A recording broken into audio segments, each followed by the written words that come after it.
গাজীপুরের কোনাবাড়ীতে যমুনা গ্রুপের একটি গার্মেন্টস কারখানায় ৮ দফা দাবিতে টানা দ্বিতীয় দিনের মতো শ্রমিক আন্দোলন হয়েছে। শনিবার ২৪শে জানুয়ারি সকাল থেকে কারখানার গেট এলাকায় অবস্থান নিয়ে শান্তিপূর্ণভাবে আন্দোলন শুরু করেন শ্রমিকরা। শ্রমিকদের দাবির মধ্যে রয়েছে ডিরেক্টর কাজল কান্তির বাধ্যতামূলক পদত্যাগ, বাৎসরিক ছুটির বকেয়া টাকা আগামী ২৫শে জানুয়ারির মধ্যে পরিশোধ এবং ভবিষ্যতের প্রতি বছর ডিসেম্বর মাসে বাৎসরিক ছুটির টাকা প্রদান। পাশাপাশি টিফিন বিল ৫০ টাকা নির্ধারণ এবং রাত ১০টার পর ডিউটি করানো হলে ১৫০ টাকা নাইট বিল দেওয়ার দাবিও জানানো হয়। এছাড়া হেলপার থেকে অপারেটর পর্যন্ত সকল শ্রমিককে হাজিরা বোনাস হিসেবে ১,০০০ টাকা প্রদান, প্রতি মাসের ৩ থেকে ৪ তারিখের মধ্যে বেতনের পে স্লিপ সরবরাহ এবং ৭ তারিখের মধ্যে বেতন পরিশোধের দাবি করা হয়। যদি ৭ তারিখ সাপ্তাহিক ছুটির দিন শুক্রবার হয় তাহলে আগের দিন ৬ তারিখে বেতন পরিশোধের কথাও দাবির তালিকায় উল্লেখ করা হয়। উনি একজন শ্রমিক বোন, ওনাকে অনেকগুলা বাড়ি দিছে, আরো অনেকে আছে। এই জন্য সবাইকে অনেক বাড়ি দিছে, সবাইকে অনেক বাড়ি দিছে। আর একজন মাথায় গুলি লাগছে, মেডিকেলে আছে ভর্তি, আর অনেকজন নাক ফাটছে। বলেন কি বলবো, আমরা ওইখানে সবাই মিলে শ্রমিকরা দাঁড়াইছিলাম, ঠিক আছে? আমরা আমাদের দাবি জানাইছি।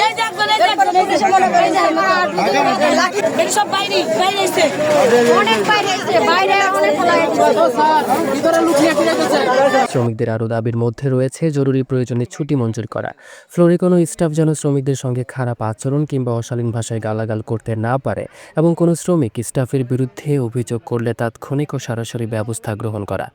যমুনা গার্মেন্টসের শ্রমিক সাজু জানান, সকালবেলা শ্রমিকরা নিয়ম অনুযায়ী কারখানার গেটে উপস্থিত হয়ে ৮ দফা দাবি তুলে ধরেন। তবে কর্তৃপক্ষের পক্ষ থেকে প্রায় ৩০ মিনিট অপেক্ষা করানোর পর কথা কাটাকাটি শুরু হয়। এক পর্যায়ে পরিস্থিতি উত্তপ্ত হয়ে উঠলে পুলিশ শ্রমিকদের ওপর লাঠিচার্জ করে। প্রত্যক্ষদর্শীরা জানান, পরিস্থিতি নিয়ন্ত্রণে আনতে পুলিশ রাবার বুলেট ও টিয়ার গ্যাস নিক্ষেপ করে। এতে নারী শ্রমিক সহ অনেক শ্রমিক আহত হন। আহতদের কয়েকজনকে স্থানীয় হাসপাতাল ও ক্লিনিকে চিকিৎসা দেওয়া হয়েছে।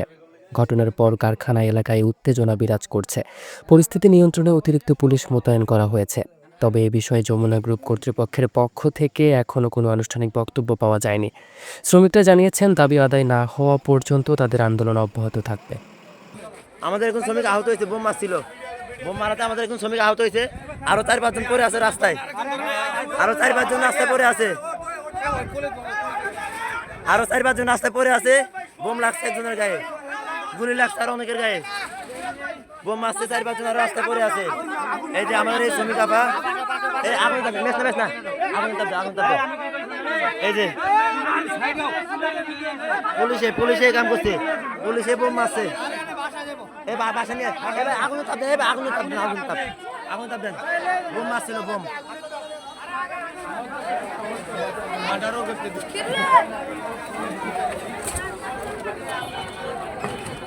জুলফিকার আলী জুয়েলের তথ্যচিত্রে ইশরাক অর্ণব, চ্যানেল 21, গাজীপুর।